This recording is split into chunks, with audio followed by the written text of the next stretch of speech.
Welcome to me, Mooney and Magic. Let the magic begin.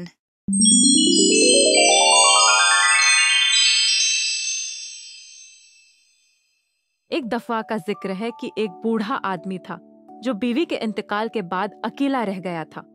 तब उसने एक बूढ़ी औरत से शादी कर ली जो कि खुद भी बीवा थी।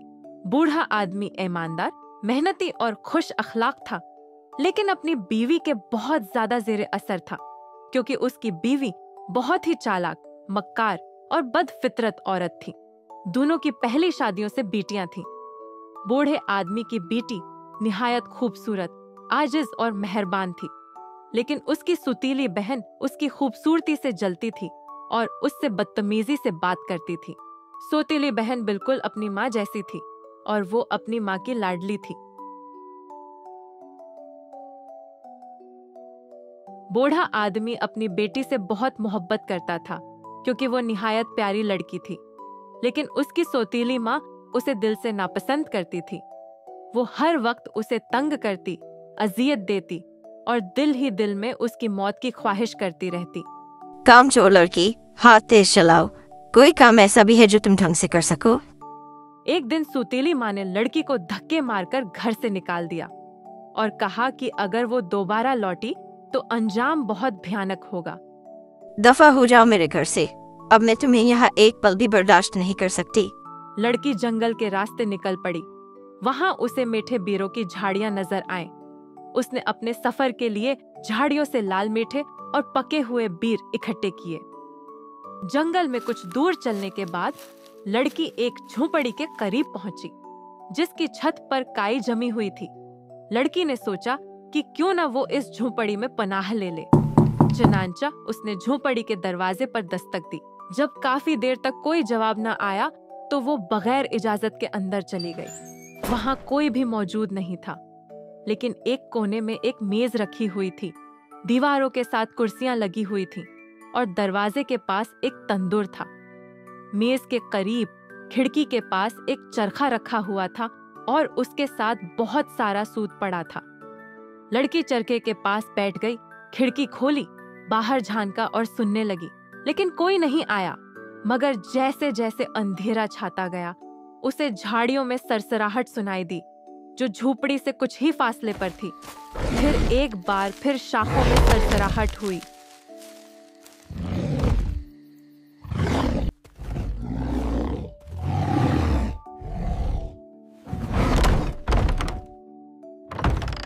दरवाजा खुला और कमरे में एक रीछ दाखिल हुआ। लड़की डर के मारे उछलकर खड़ी हो गई। वो बहुत खौफजदा हो गई थी। तुम कौन हो और मेरे घर में यहाँ क्या कर रही हो? माफ कीजिएगा, मैं तो बस ऐसे ही इधर आ गई। दरअसल मेरे पास रहने के लिए कोई ठिकाना नहीं है। सुतीली माँ ने मुझे घर से निकाल दिया है। ये घर मेरा है और यहाँ किसी को भी आने की इजाजत नहीं है। अलबत्ता तुम यहाँ रह सकती हो, लेकिन उससे पहले मैं तुम्हारा एक इम्तिहान लूंगा। वो चरखा देख रही हो, वहाँ बैठ जाओ और मेरे लिए सूत काटो। जब लड़की चरखे पर सूत काटने के लिए बैठी तो वो चमचमाने लगा और सोने के धागे में तब्दील होता गया। जल्द ही लड़की ने सोने के धागे से भरी एक टोकरी तैयार कर ली। फिर रीछ के कहने पर लड़की ने खाना तैयार करना शुरू किया। जब वो खाना बनाने में मसरूफ थी तो वहां एक चूहा आया और बोला, प्यारी लड़की, मैं कई दिनों से भूखा हूँ, मुझे भी थोड़ा सा खाना खिला दो। मैं तुम्हारा ये एहसान कभी नहीं भूलूंगा। लड़की को चूहे पर तरस आ गया और उसने एक चमचा भरकर पूरिज चूहे के सामने डाल दिया। चूहे ने बड़े शौक से पूरिज चाटना शुरू कर दिया। जब रीछ ने पूरिज खाया तो उसे बहुत पसंद आया। वो अपने सामने मौजूद सोने का धागा देखकर बहुत खुश हुआ।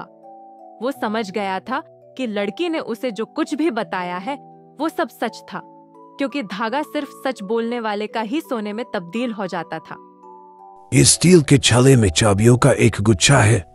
रोशनी बुझा दो, लेकिन तुम्हें सारी रात कमरे में चलते रहना होगा और ये चाबियां बजती रहनी चाहिए हैं जब तक मैं जाग न जाऊं। और अगर मैंने सुबह तुम्हें जिंदा पाया तो तुम खुशकिस्मत होगी। फिर रीछ सोने चला गया और जोर जोर से खराटे लेने लगा।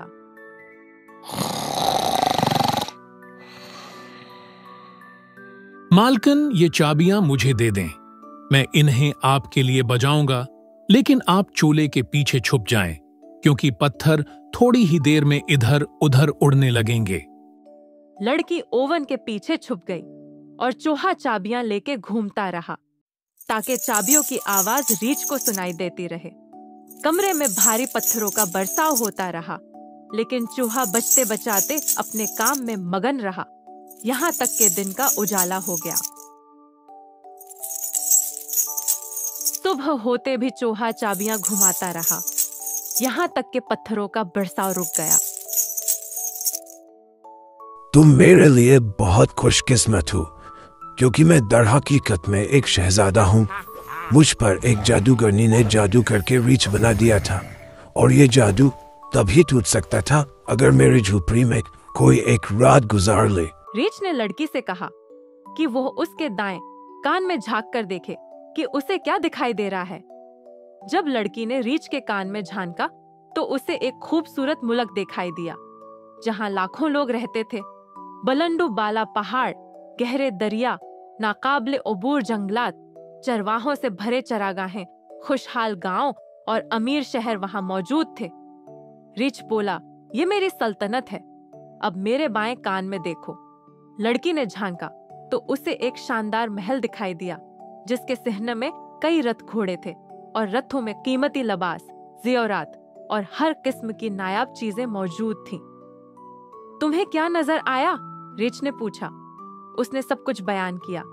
ये सब अब तुम्हारा है, मैं तुम्हें अपनी बीवी बनाऊंगा। जल्द ही मेरा जादू टूट जाएगा और मैं तुम्हें अपने साथ ले जाऊंगा। रीछ का ये कहना ही था और लड़की का लिबास सोने के लिबास में बदल गया। उसके कान में अब हीरो की बालियां थीं, गले में मुख्तलिफ कीमती पत्थरों से जड़ा हुआ हार था और उंगलियों में हीरो की अंगूठियां मौजूद थीं। इसके बाद रीछ एक शाही बगी में सवार हुआ और लड़की से कहा कि चंद दिनों बाद जब जादू का असर खत्म हो जाएगा और मैं दोबारा शहजादा बन जाऊंगा तो तुम्हें लेने आऊंगा और तुम मेरी बीवी बनोगी। ये कहकर रीछ जंगल में गायब हो गया। दूसरी तरफ बूढ़ा आदमी अपनी बेटी को ढूंढता हुआ जंगल में पहुंच गया। जब उसे झोपड़ी नजर आई, वो अंदर दाखिल हुआ।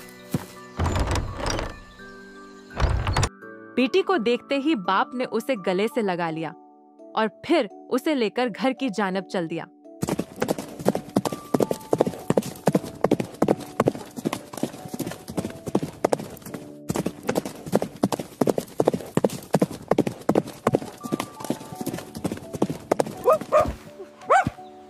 जब उनके कुत्ते ने बाप बेटी को लौटते हुए देखा तो वो खुशी से भौंकने लगा। ये सुनकर सुतेली माँ बेटी भी बाहर आ गई, लेकिन वो खूब जली। लड़की ने उन्हें सारा वाक़या सुना डाला। तब सुतेली माँ ने जल्दी से अपनी बेटी को रीछ की झोपड़ी की तलाश में भेजा ताकि वो भी कुछ ला सके।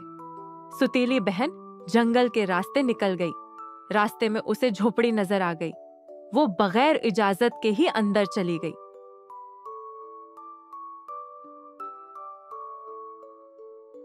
जब रात गहरी हुई तो भारी कदमों की आवाज सुनाई देने लगी। रीछ घर पहुंच गया। जब वो अंदर आया तो लड़की पर बहुत गरजा कि वो उसके घर क्यों आई, लेकिन लड़की ने बोला वो एक रात क़ियाम करना चाहती है। रीछ ने सुतीली बहन को भी वही काम दिए। जब सुतीली बहन सूत काटने बैठी तो धागा काला होता गया, क्योंकि वो झूठी थी और उसकी नीयत में खूट था।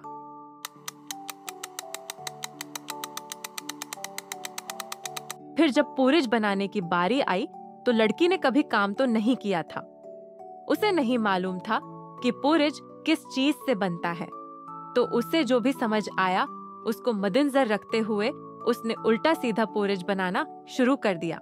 जब पोरिज तैयार हो गया तो वही चूहा उसके पास आया और कहा कि वो भूखा है, लेकिन लड़की उस पर खूब चिल्लाई और चम्मच उठाकर चूहे की तरफ दे मारा। रीछ को पोरिज बहुत ही बदमजा लगा और जब उसने मेज पर पड़ा काला धागा देखा तो वो समझ गया कि लड़की मकार और झूठी है। रात को रीछ गहरी नींद सो गया। अब जब सारी रात को चाबियां बजाने की बारी आई तो ये काम लड़की को खुद ही करना पड़ा। कोई भी उसकी मदद को न आया। वो नुकीले पत्थरों के बरसाव से हलाक होकर मर गई।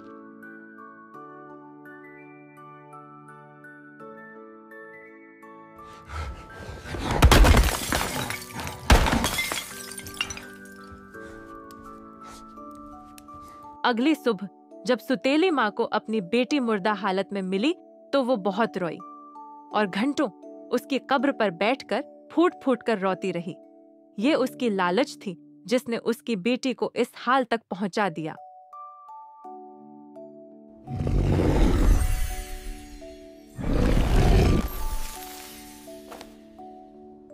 इसी दौरान एक बादशाही रथ बूढ़े आदमी की झोपड़ी के करीब आकर रुका, जो सोने का था और 4 शानदार घोड़े इसमें जुते हुए थे। शहजादे ने बूढ़े आदमी और उसकी बेटी दोनों को रथ में बिठाया और वो उन्हें अपने मुल्क ले गया, जहां जल्द ही शहजादे ने लड़की से शादी कर ली।